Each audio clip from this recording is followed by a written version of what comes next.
What's happening? It's Contracts Uncut, Season 2, Episode 32. Man, shout out Uncle Snoop's Army, Bobby D Presents. I would not be able to do any of this without you guys, so I appreciate you guys for being a part of the show. It's your host, Zylo, aka DJ Juan Dollars, like I won some money. Today, everybody, I got a very special guest. I got one of them real funny guys. You know what I'm talking about? You may have seen him on All That Digital Roast Me because, you know, that's getting plays up the yin yang right now on YouTube. You may have seen him on your MTV Yo Mama. I mean, you may have heard about him on MTV Yo Mama because he writes in there back in the day. You know, and many other things that you're involved in because the creativity that this brother has is endless. And I'm talking about David Lucas is in the building. What's up, y'all? What's good, man? Hey, man, brother, how's life treating you during this virus-free quarantine time? Just staying out of the way, bro. Taking it one day at a time. The biggest thing I feel like is to make sure that your body is equipped to fight any type of virus at all times. You know, I'm real big into holistic medicine. So I make sure that, you know, me and my family, we know upping our vitamin C, taking our ginger, drinking our cayenne, staying away from foods that produce a lot of mucus so that if we do get it, it'll just give us mild cases. Everybody watching, he giving y'all the game of what to do to the food that you do in self-quarantine. If you feel that throat itch, you should start doing these things. And yeah, man, oregano oil is your best friend. Get you a juicer, juice that ginger. Turmeric is expensive, man. That's just like $15 a pound. So what I do is buy organic turmeric offline. But you know, you want to stay with the ginger, the turmeric, the cayenne pepper helps break up mucus. So, you know, while everyone's on quarantine, you got like a bitter battle between it all. You got people that are like motivated to exercise their mind and have growth, and you got other people that are just depressed and hating life. You know, what's something perspective on it? I mean, I see both sides because when the quarantine first kicked off, I was actually in New York, in the epicenter of the whole shit. Came back, I'm corona free. But I mean, I was depressed in my hotel room because I was up there working on a show that got canceled. So it's like, damn, I'm losing money. I don't know what's gonna happen tomorrow. I'm away from my daughter. I'm away from my mom. You know, a lot of different thoughts just start running through your mind because, like, being a father, especially a girl dad, you start thinking about your kid. You're like, hey, man, like, shit, I know she has a mom, but still, I'm the dad. I'm the protector, the provider. So those were like the biggest things that were going along, you know, in my head that had me kind of depressed and down. And then right after I left New York, I knew I was I didn't have the mental capacity to come to LA just because of how fucked up my mind was. So my mom, she lives in Georgia. And her house sits on a lot of acres with a lot of woods and creeks and shit. So I was like, I need to go to Georgia for a couple of days and just ground myself and, you know, get back right before I go back. So I went to my mom's house for a few days, grounded myself, walked around in the woods. But the first day I got there, I still had the depression. And I drank a whole bottle of liquor that night. And I woke up the next morning drunk. And I was like, David, this ain't you, bro. This ain't you. So I fasted that whole day and just drank a gallon of water. And then the next day, I just started walking, dog. Like that day I did like 4 miles and at least 5 times a week. At minimum, I try to do 3 miles because it's like, what excuse do we have now? I have nothing but time. Right. And I'm going to sleep hella early, waking up hella early. So it's like, shit, I'm up at 8. By 10 o'clock, I got my 4-5 miles in, how much ever I want to do. So this is a great time that I'm focusing on my health and, you know, losing weight because there's really no excuses now. There's no excuse not to cook at home. There's no excuse not to juice. There's no excuse not to exercise. Yeah, there's no excuse to do right to your body. The feeling of normal Right. is so underrated that people get it fucked up. Like the only time they beg for things is when they're at their mercy. And it's like the Hmm. reality is you can't be like, I'm sick, let me feel normal again. You know, coronavirus, I was doing this, let me feel normal again. It's just you gotta appreciate things. And that's one thing I get from it is that, you know, through it all, it smacked everyone in the face, but the people that got back up are really appreciating the things that they got up to see. Absolutely, bro. And Shit. um, Shit. Hold on, bro. This is my boss, bro. Hold on 1 second. I'm sorry. I normally never. Marvin. Blessings. How are you? Hey, I'm doing it. Is it any way possible I can call you back at 5 o'clock? Any way possible? No, tonight in 35 minutes. Okay. Thanks.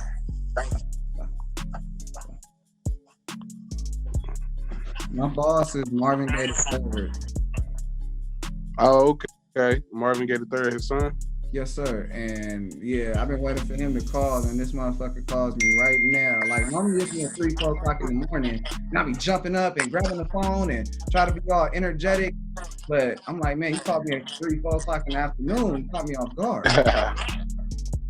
But yeah, man, like we were talking about the coronavirus, like in Chicago and what was the other city? Was it New York? And cities like that where African Americans make up like 20 to 30% of the population, but yet they're 70% of the whole total of people dying. And it's because Black people as a whole, we have to control our diets and what we put into our body. That's why the African American numbers lead, because I don't think Black people understand that high blood pressure is a pre-existing disease. Diabetes is a pre-existing disease.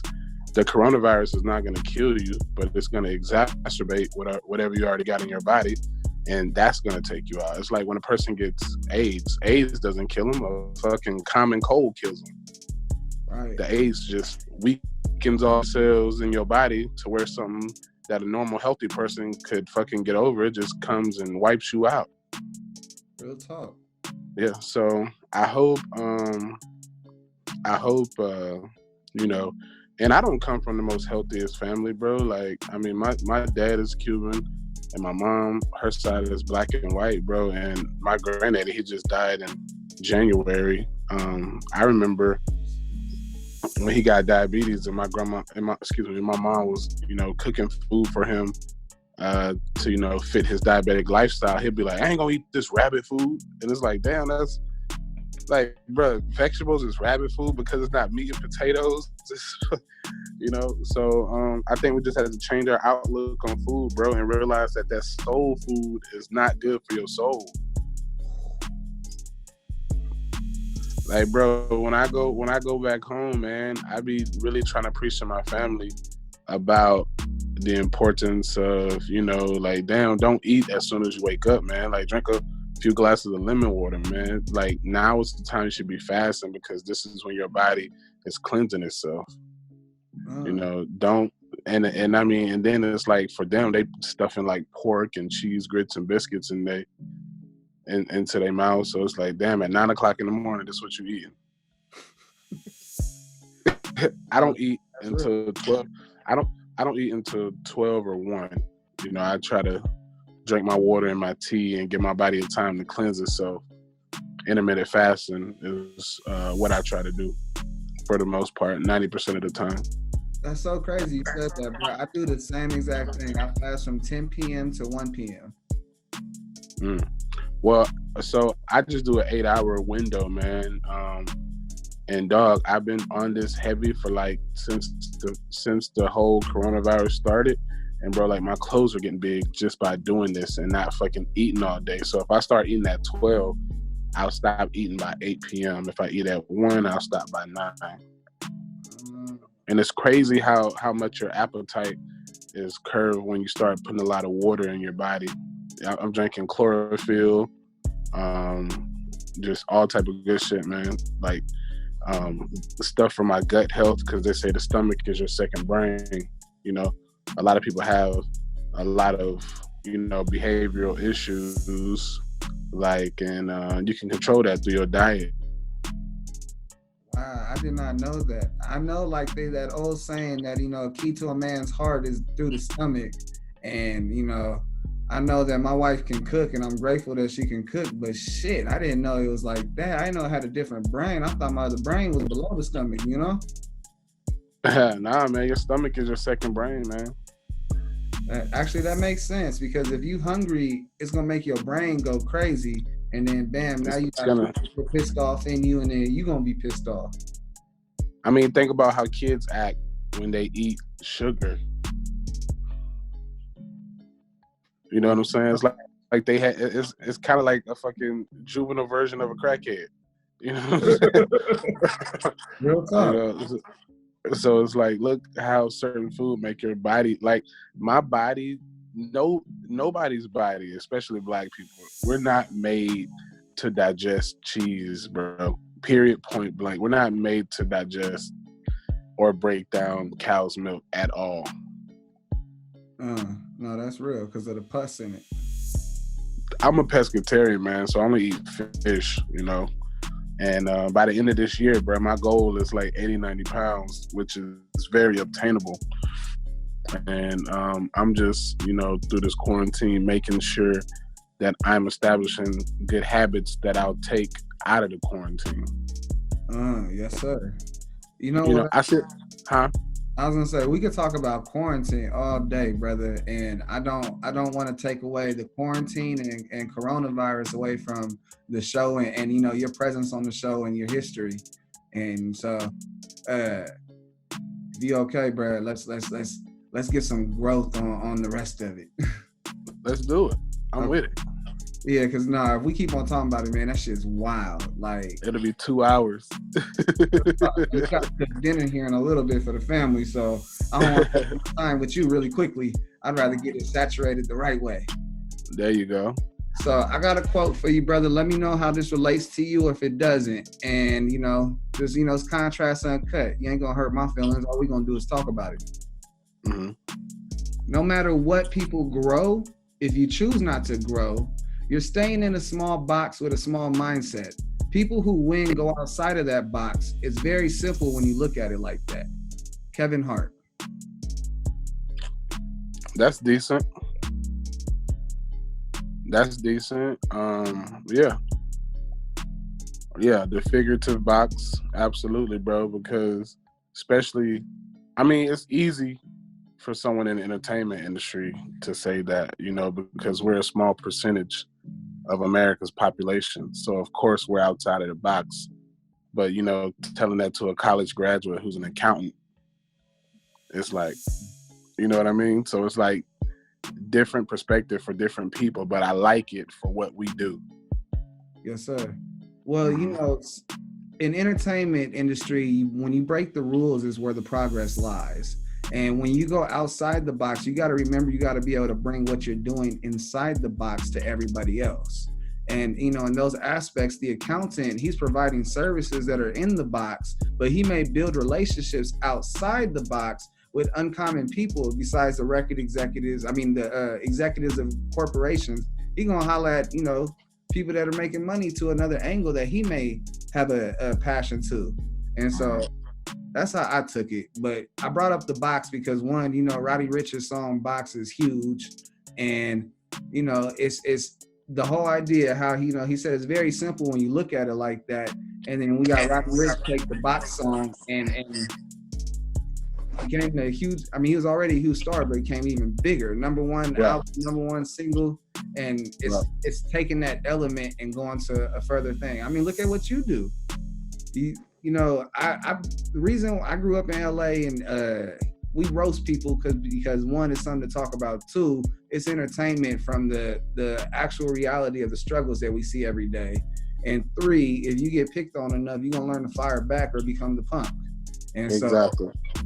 So, as I've seen your history of what you put into the earth and your imprint, you've definitely been able to fire off on all cylinders.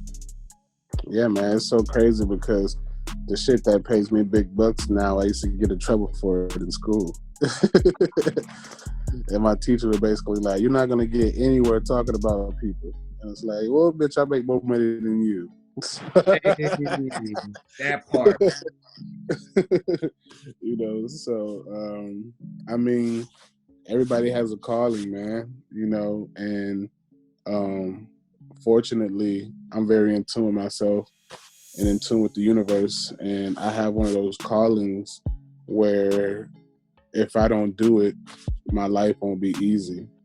So when I just pursued my true calling, which is to bring laughter to people through any medium, my life was just a lot smoother. Wow, bro, you broke that down so easy that I'm gonna take that from here on out, because you made it. If life is hard for you, it's not for you. But if it's easy for you and you keep on doing it, that's what you should be doing. Yeah. I mean, when you're doing, everybody has a calling, bro. Some people, everybody has a calling, whether it's to produce a great kid who will change the world, or whether it's to design something that will change the world. Everybody has a calling. A lot of people just don't answer it, and a lot of people, they just don't want to hear it, and they wonder why their life is not the way that they envisioned it, and it's because you're not answering your true calling. Do you feel people are afraid of success? Yes. I think they're afraid of the work that leads up to success. Wow, that was powerful. I mean, because a lot of people,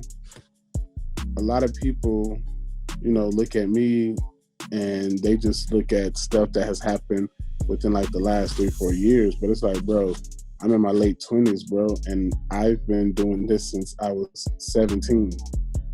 So it's like, dog, this is like 12 years in the making, man. Nothing happens overnight. It takes 10 years to become an overnight success. That makes you an outlier, because you understand the values of 10,000 hours make you a master. Right. And 12 years in, you definitely put 10,000 hours in. Absolutely, man. But bro, it also shows in your work. Like, you seen that meme a while ago where they was talking about it may take you 2 weeks to do what I could do in 10 minutes. And it's a reality because the work put in. Yeah. So you're not paying me for how long it takes me to do it. You're paying me for how long it took me to do it in this amount of time. Exactly. And that's the value. That's the core principle of charging what you charge to come on that stage and make people laugh or write for people. And, so at least in my segment of, did the game choose you or did you choose the game? Comedy definitely chose me, bro. My whole life, dog, I thought I was going to be a professional football player, but in college, that got derailed because of a knee and back injury. And I was kind of, lost with it. But I mean, I got on the Momma show when I was in high school, but I didn't start doing stand-up until after I got hurt playing football. I was always like acting and shit. Like, I've been an actor since I was like 10, 11, but that was always just because like there was a community theater, stuff would just happen for me. I was like the only one in Macon that was acting, especially a young black boy, you know what I mean? So it's like any role where they need a young black boy, that's me, That just wasn't something that a lot of black kids did back then, especially in Macon. I think I was the only one, bro. Seriously. And bro, like in high school, my friends told me that I should be a comedian, but I'm like, nah, nigga, I'm about to be in the NFL. What you talking about? And then after that, bro, I didn't really know what to do in my life and started doing stand-up, bro. Well, it chose me, dog. It's funny because you remind me of this other story I got told. Flow Rider. I don't know if you know who Flow Rider is. From back in the day. Bro, I'm originally from 305. I know Flow Rider, Florida. Yeah. So Flow Rider, he tore his ACL in community college, and he was done playing football. He was already making music, but it wasn't like his goal. His goal was to go to the NFL. And it took. I got the story from my mentors because they're the ones that founded them and brought them to Devontae Swing from Jodeci, and then history after that. But it took the moments of like, what the hell am I supposed to do? Yeah, I like doing this, but this ain't gonna do the same dream and same feeling that I get from playing football. And it's amazing that you listen to your gut and your goals of what's telling you, like, man, this is calling me and it's easy. Why make life hard and keep on trying to chase something that can make my life even harder with injuries? Right. Continue. Bro, you know what's so crazy also, dog? I always knew I would live in LA. I just thought that football would have me living in LA. Bro, there was no football teams in LA for years. So you was gonna man, that's manifestation. Right, bro. Cause I used to always watch Fresh Prince. Like, I know a lot of people are like Martin I'm a Fresh Prince guy all day. Like, that's my guy. And I would watch Will Smith, and I always knew I would live in LA. Cause my goal was to be like Will Smith. Like, I'm gonna live in LA like Will Smith. You know what I'm saying? Like, I'm gonna move from Georgia to LA like Will Smith. I just didn't know how I would get here, but I knew I was gonna be in LA. And then you found your way to stay. Yeah, man. So what was your confirmation that pretty much comedy, stand-up, and roasted people was like your thing to do, your calling? Like, was there a phone call where it was like, no, I need you to come do this, we're gonna be filming? Or like, what was that moment?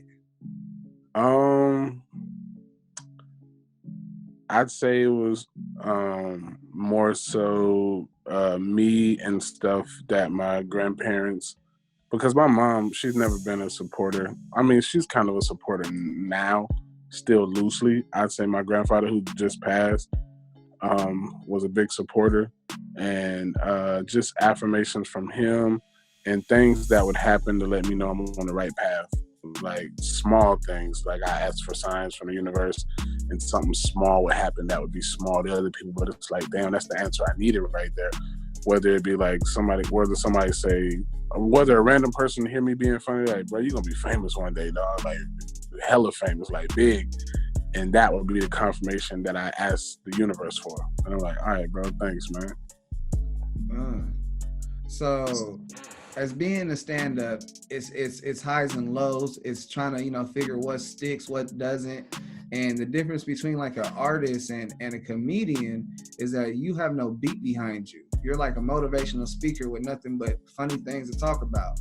Versus you got artists that have a beat behind them to keep the vibe right, and they pick the vibe and they pick what they're talking about from the jump. So like, what's it like freestyling and breaking into that stand-up zone? It's crazy. I've been doing stand-up a long time, bro, and I'm still learning as I go along, bro. Like, you can't learn stand-up unless you're doing it. There's no book that can teach you how to read a room. There's no book that can teach you how to properly transition. Those are just things you learn. Timing, no book can teach you timing. Only performing teaches you timing. Stand-up and music fall hand in hand, because like with music, you have to keep a certain rhythm to keep people's head bobbing. And that's kind of like how music is. I mean, that's kind of like how stand-up is, bro. You got to have a certain rhythm, a certain cadence with how you talk, to keep people engaged. Like Dave Chappelle said, you ain't got to be funny, but you got to be interesting. Facts.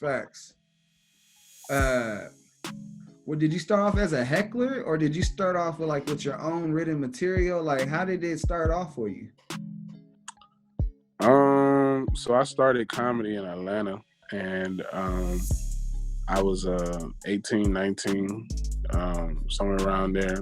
Like, literally, I went to college for one semester before I got hurt and came back home and started stand-up like a few months later. Well, at least what I thought was stand-up. It was horrible. But when I look back at some of that shit, I'm like, man, this shit is garbage. But lucky enough, I just met the right people in Atlanta, bro. Like Bruce really like took me under his wing. Dexter Tucker, who was Chris Tucker's brother, because I was really too young to get into any of the clubs. So all of them had rooms, and they would let me come and I would have to like sit with them so that they can make sure I don't buy no drinks and shit. So yeah, like shit like that, little small rooms, they'll put me onto other rooms.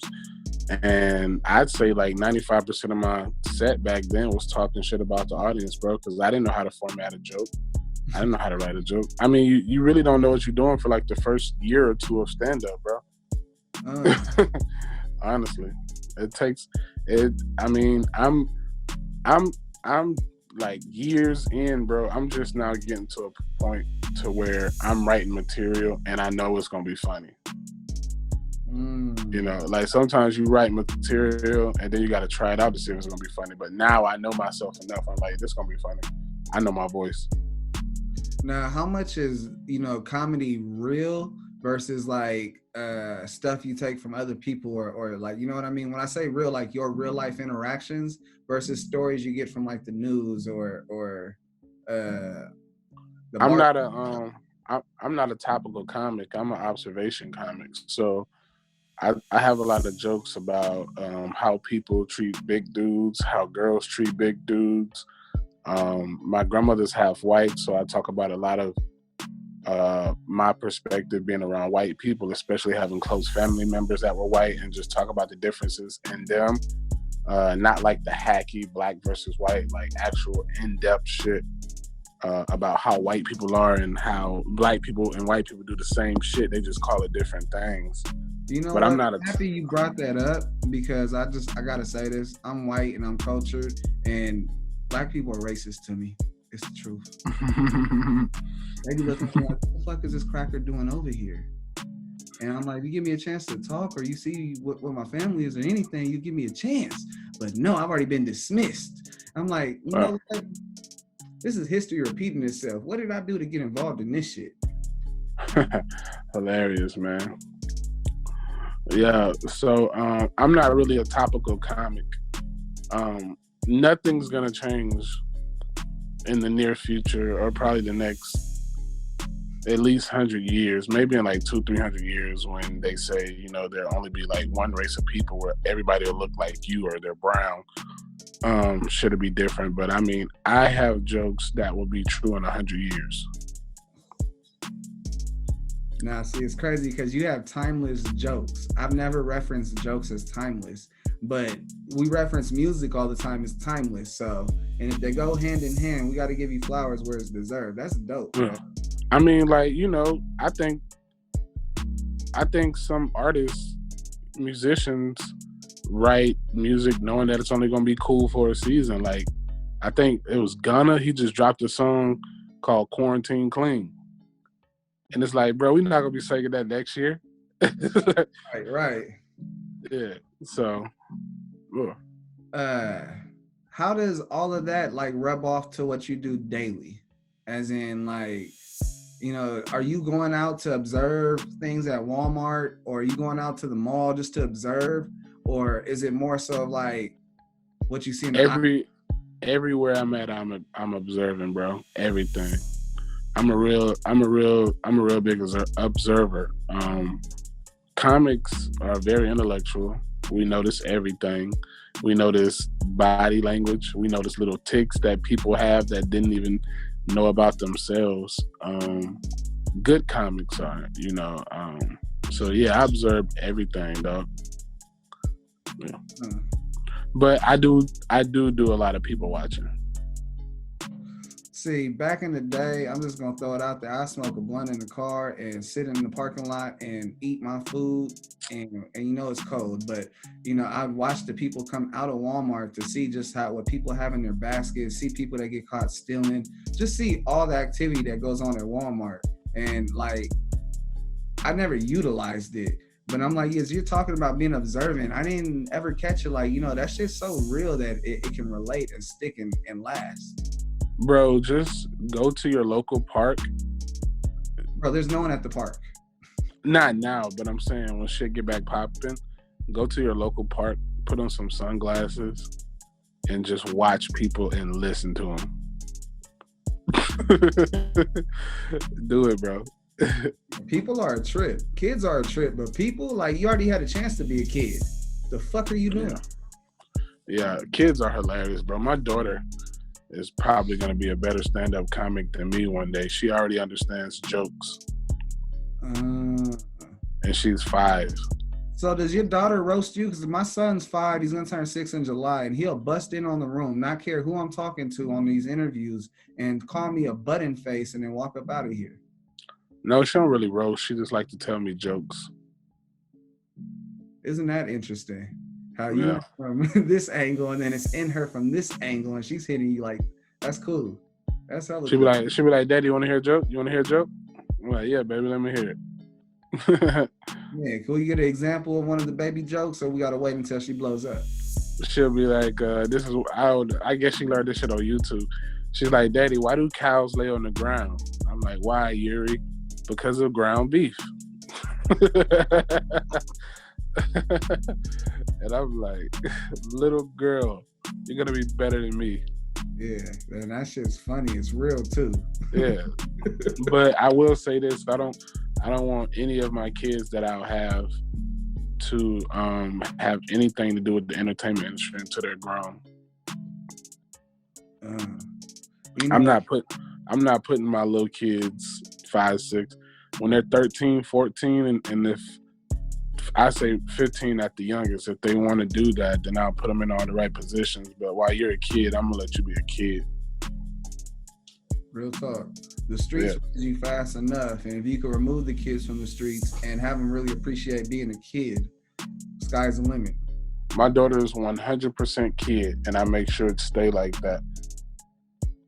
Yep, that's right, babe. You can do whatever you want. You want to watch the iPad? You want to watch Ninja Turtles, Power Rangers? Yep. You know, let me ask you this. Are you more lenient with your kid versus the mom? Because I'm always lenient with mine because I want to be the cool dad. Yeah. I'm lenient, but I have a better role as a disciplinarian than my daughter's mother. Gotcha. So if stuff like when she's not listening, her mom will call me, like, talk to Yuri. Yeah. I feel like kids, they get real embarrassed, or they feel like they really let us down whenever we get our big voice on, from going from yes, let's play, let's do this, to yeah, I'm putting my voice on you. You know what this means. You know what time it is. Right, exactly. But let's go ahead and transition out of this, because I just realized what time it was.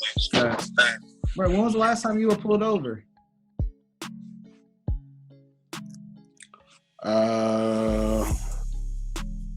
In the summertime, I was speeding to go to a show in Oxnard. I've never been pulled over. I've never been pulled over like without a reason. I'll say that. I've never been racially profiled. Oh yeah, no, I wasn't asking it for that, but yeah, that happens. But I'm asking because, you know, awareness. A lot of people don't know what to do in the situation. They don't have no older person, no big brother, no dad to tell them what to do in the situation. So I like hands on the steering wheel. I have 10 on my windows. I roll all the windows down before the police officer even gets there. I don't care how cold it is outside. I roll all the windows down. See, and I only get upset when they tell me to turn my car off because I got the heater on while I got all these windows down. Bro, before they even get to my car, the car is turned off. Car is turned off, my hands on the steering wheel, and all the windows are down. So if you shoot me, bro, my family gonna get paid. It's not funny, but it's funny because I set this up. If you fall into this hole's gonna be paid for. It's just real talk, bro. It's like, all right, we know we're not gonna get justice, so at least pay my family, dog. You know what I'm saying? Real talk. I got this thing called Trading Places, where, you know, like the Dan Aykroyd, Eddie Murphy movie, people wake up in different bodies and life's different. So I do this segment called Trading Places, and, you know, the whole idea is, number one, will it work? And number two, what would life be like if they traded places?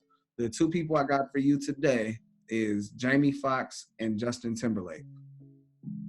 Justin Timberlake and Jamie Foxx, they traded places? Yes. What would life be like, and will it work? Oh shit! I mean, they're both singers, so that aspect would work. They're both actors. One's more talented than the other. Um,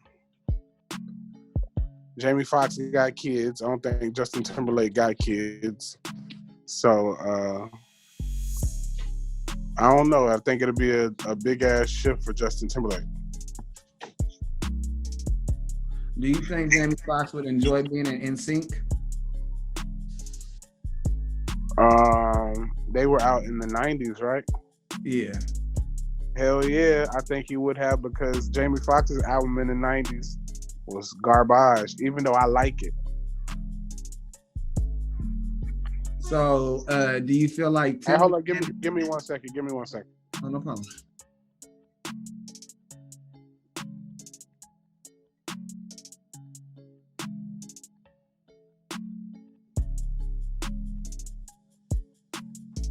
Hello?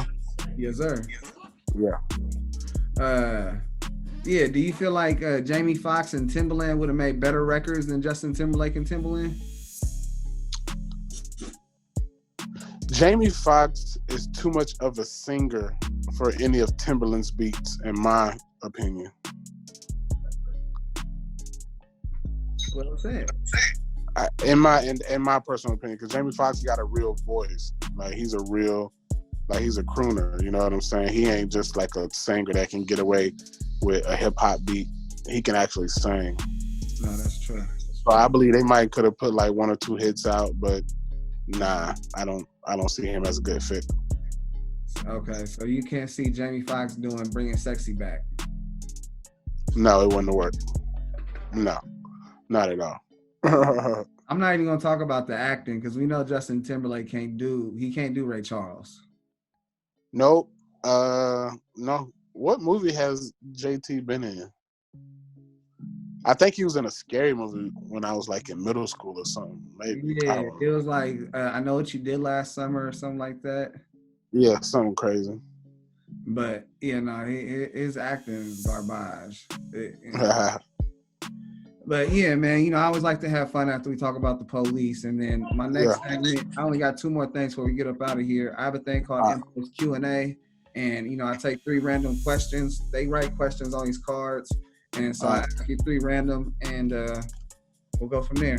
And then that's it. If you were stranded on a desert island and you could choose one person to keep company, who would it be? And what about one animal? Animal would be a German Shepherd because they're smart and loyal, and they will alert me of any dangers. A person,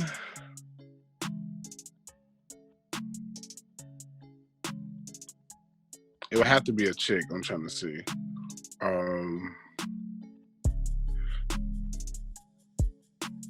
Rihanna. That'd be fun. She can sing, but she sing like she might have like a humorous side to her.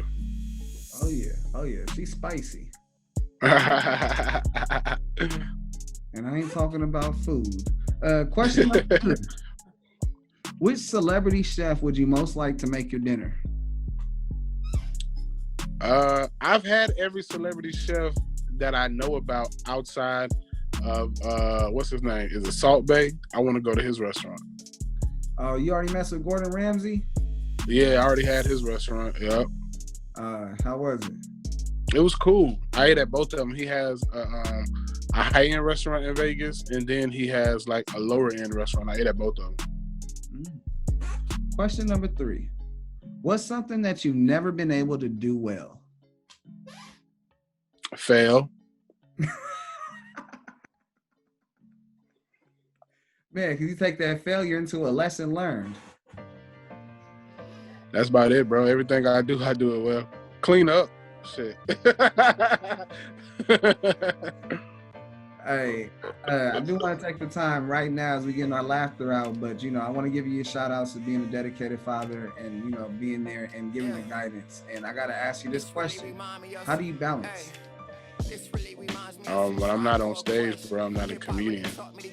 And when I'm with my kids, I'm just David, you know? It's like, yeah, you know, out in public, sometimes it can bleed over. And I try to ask people to respect, like, hey, bro, you inbox me on Instagram. I'll make sure we meet again, dog. But right now with my daughter, you know, so but sometimes she'll be like, Daddy, take the picture. And I'm like, all right, babe. All right, I'll take the picture. She a future star. Man, and she always wants to be in the picture. Like my Instagram page gonna blow up already. Right. Bro, what are you most excited for coming up?